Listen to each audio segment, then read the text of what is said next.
Donnie and Dolly. The team is supported by ableauctions.ca. Closing your business? We can help. Thursday, and all of our guests, including Ken Holland, standing by, brought to you by the Vancouver Giants. Giants would like to thank all of their fans for their support during their 25th anniversary season. Visit vancouvergiants.com to stay up to date with the G-Man and to get season ticket information for next season. LA Kings, Ken Holland's LA Kings, taking on the Vancouver Canucks tonight at Rogers Arena. The Kings 3 points out of a playoff spot in the West. They've lost 4 straight, but have come away with 1 point in 3 of those 4 games. And joining us now is, as mentioned, Kings Vice President and GM Ken Holland. Ken, thank you for doing this, sir. How are you? Good. Nice to be with you. And enough of these OT and shootout games, Ken. Time to grab 2 points tonight, I would imagine. Yeah, we've been in 28 of them, so our guys do a lot of overtime, but got to find, I think we're 10 wins and 18 losses in overtime, so got to find ways to get 2 points. 1 point isn't going to do us with us chasing, basically what we're 3 back in Nashville and the wild card and 4 back of Vegas and 5 back of Edmonton, so we need some 2-point games here, our last 11 games. Hey, Ken, can you put into words what Anze Kopitar means to the Los Angeles franchise and what it would mean to make the playoffs for him as he ends his playing career? Well, he's a Hall of Fame, first ballot Hall of Fame player, in my opinion. The other night set the franchise record for the most points in the history of the franchise. And he's done that playing a 200-foot game his entire career. That's why this team has won 2 Stanley Cups in 2012 and 14. He plays against the best players. He plays 200 feet. He's an incredible leader. Just does it right every day, on and off the ice. Incredibly respected by everybody in the game, and you can see that many nights when we play the other team and they wait to shake his hand after the game. And certainly would it be a fabulous way to finish his career for us to play our way in and be in the playoffs and give him one more opportunity to try to go on a playoff run. So that's, there's lots of goals, but that certainly would be one of the goals the last 11 games. We know we got to play at a high level here the last 11 games to play our way in, and starts with a big one here tonight for us in Vancouver. Hey, Ken, all GM's worst nightmare at the Olympics is an injury, and then, you lose Kevin Fiala. What a tough blow. And then you lose Andrei Kuzmenko. Well, a couple of, these guys are good players. Those couple of tough blows for you. Yeah, and Armia, too. He just came back the other night. He got hurt against Switzerland. He got cross-checked in the back. Kuzmenko obviously was just, on our terms, I guess, playing in the game. But, the players want to play in the Olympics. The fans want to see them in the Olympics. I was involved with the Olympics for a couple of times. It's a great tournament. That's the risk that you take. We were excited when we did the deal going into the Olympic break to add Panarin, and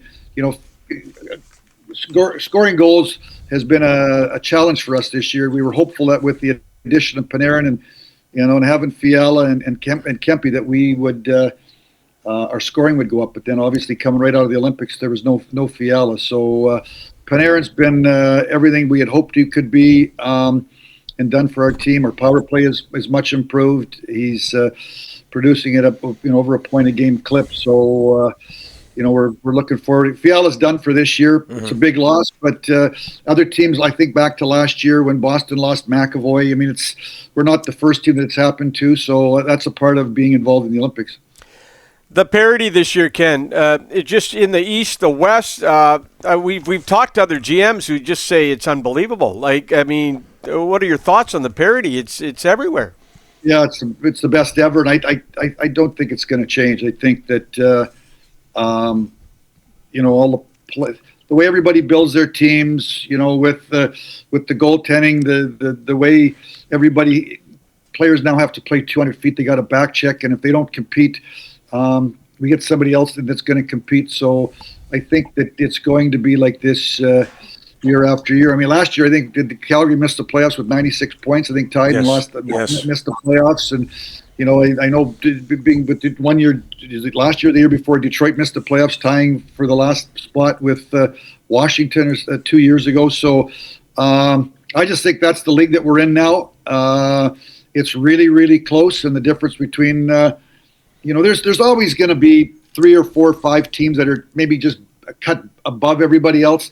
But then I think the majority of the league is really close, and it's trying to find ways to get a point here and a point there, because at the end of the year, many of these make the playoffs, miss the playoffs, could be a tiebreaker, could be a point or two, and I just think it's going to be like that going forward for the rest of the time, because there's so many good young players coming into the league, and everybody's getting their share.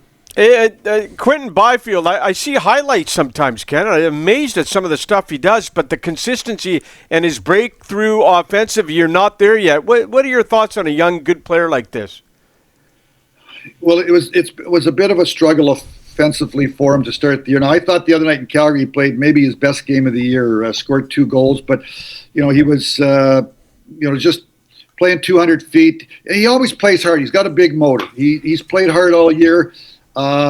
Maybe snake bit a little bit to start the year. He'd come off, I think, 52 or 53 points around there back-to-back years. He's 23, 24 years old. Certainly, we're hopeful from a point standpoint that he was going to take a jump. It hasn't happened. Like I said, I think it's not because he doesn't work. He competes. He plays 200 feet.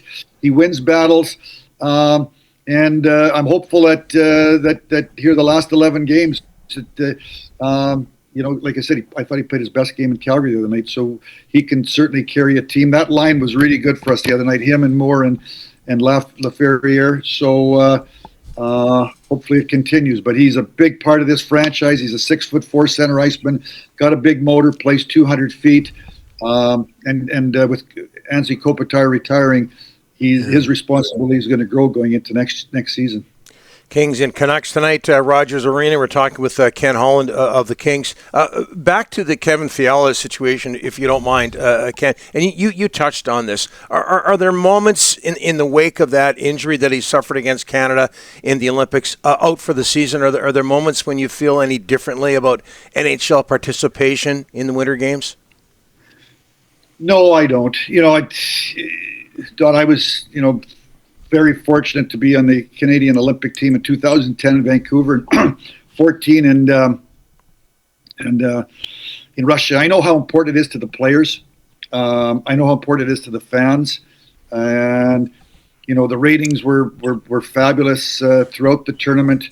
I think to help grow the game, the more people that are going to watch hockey and watch NHL players, and once they get the game, they're going to get hooked on the game. So. I think it's a wonderful tournament and something that we should always be part of. And if you're going to be part of it, injuries, some teams are going to have injured players.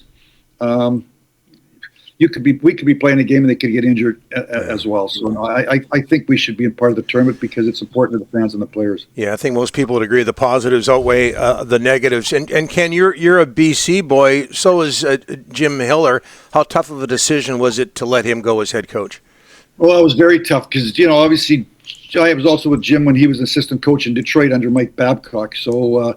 We went way back. I thought Jim did a great job last year in leading the Kings to 105 points. They got up 2-0 in the round 1 against Edmonton, and then Edmonton knocked him out. And we had a relationship, like I said, going a long way back. But coming out of the Olympic break, we all year long we haven't had anything really going consistently.